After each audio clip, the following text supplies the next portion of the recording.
Here we are, live at 200 feet. Well, more like 100, I guess, where I'm at now. Wanted to show you guys this project we're working on, and I thought it'd be a good time to go over the anatomy of a conveyor. So, we don't have any belt conveyors at this facility, so all of our conveyors are just like this. They're all big chain, hauling these poly paddles that carries a column of grain along. And that's maybe the first interesting thing about these, is that a column of grain that's maybe 10 or 11 inches tall is getting carried along just by this little 1.5 inch wide paddle. You know, you'd think that they'd be big, I don't know, 6-inch wide paddles or something like that, or else the grain wouldn't flow right. But believe it or not, this is all it takes. So, you know, those run every 4 or 5 links or some such. And then if we need to take the chain apart anywhere, we've got a special press tool that we use to press out one of these pins, and then we can break the chain. This style of chain we can break anywhere we want. Most of our chains actually have specific links that have a special repair pin, repair link. So you can only break them at given spots, you know, every 10 feet or so. We've got a splice link. And that's in most of the chains, but these older ones, you can take them apart anywhere. So what we're doing here is replacing the lining in this conveyor. Believe it or not, the grain is so abrasive that if you don't have any kind of lining or anything in here, the especially beans, way worse than corn, they'll chew away at this corner until they wear a hole in the side of the conveyor, or in the bottom, whichever comes first. So that's what we're doing right now. You can kind of see the impression of where the old lining was. So because they wear more at the bottom than the top, what we're gonna do, we've got all the side pieces out and cleaned up, and they're laying on the catwalk here. We're gonna take those and we're just gonna flip them and put the top on the bottom and the bottom on the top. So we'll get an extra life out of those.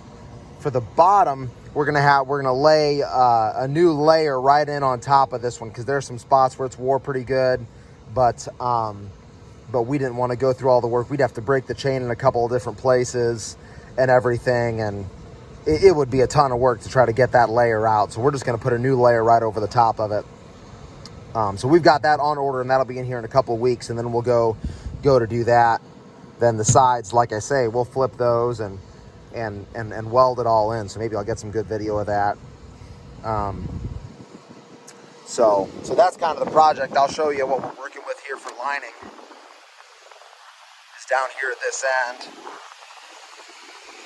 And that's what it is. It looks just like metal, and that's really all it is. We call it AR. That stands for abrasive resistant. And apparently there's something in the manufacturing of it or whatever that makes it more abrasive resistant than mild steel. So we use that to line all of our conveyors. Down at this end, we have the inciting event. You can see the chains hanging real low here because we got a bunch of the carriers out. So these things are, I don't know what they're spaced at, every 3 feet or something like that. And they bolt in through the side of the conveyor, and then the chain rides on top of them. You can see one right here. We got these little poly bushings in here. They carry the chain. So the inciting event here was last fall. We were getting a leak in the side of this conveyor. You can see it blew a hole right through there. And then this was the piece we found. That's where the hole blew through. And you can see how wore it is on this edge too. I mean, the grain wore like a little bevel on it. So this is kind of a special wear spot, because grain comes down out of this transition and hits that side more than anywhere else, which is why it blasted a hole right through that. So we'll probably do something different down here. Maybe we'll find some way to line it with ceramic so it doesn't wear so bad in that one spot.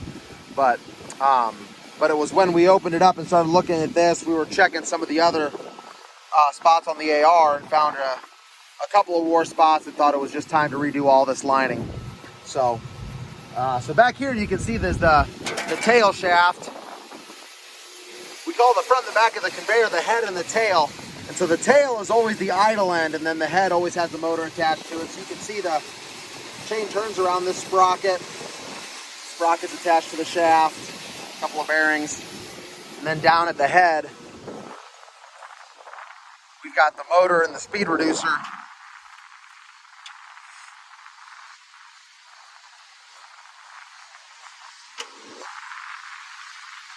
Conveyor's about 100 feet long.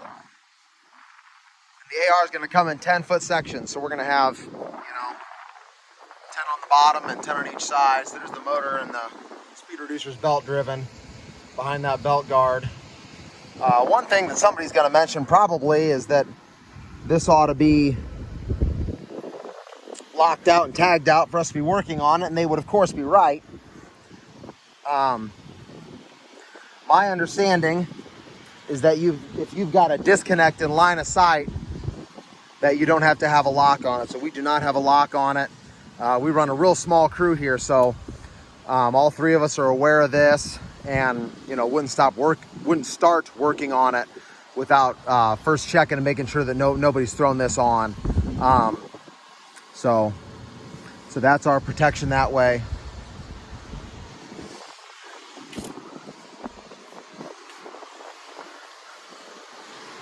Someday I'll make a video about this this three-way gate here.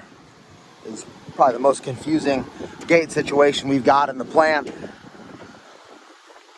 Last thing I'm going to show you is we got a little bit of wheat running now, so I can slide open our inspection here and kind of show you what it looks like when the grain's going by.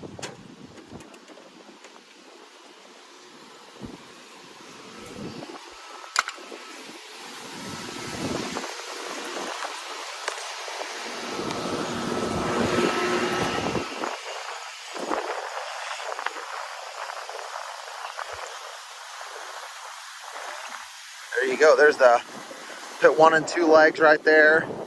We're actually running it out of both legs right now. They, of course, both feed just this spout here, right? So they come in, hit this deadhead, and Andy put a smiley face on. And then here's our inspection. Woo! Man, can't see real well. Good night. Down in there, you can see right there, top of the wheat, and where it meets that AR liner on the side, you can kind of see a little bit the offset where the dust is sitting on the liner. So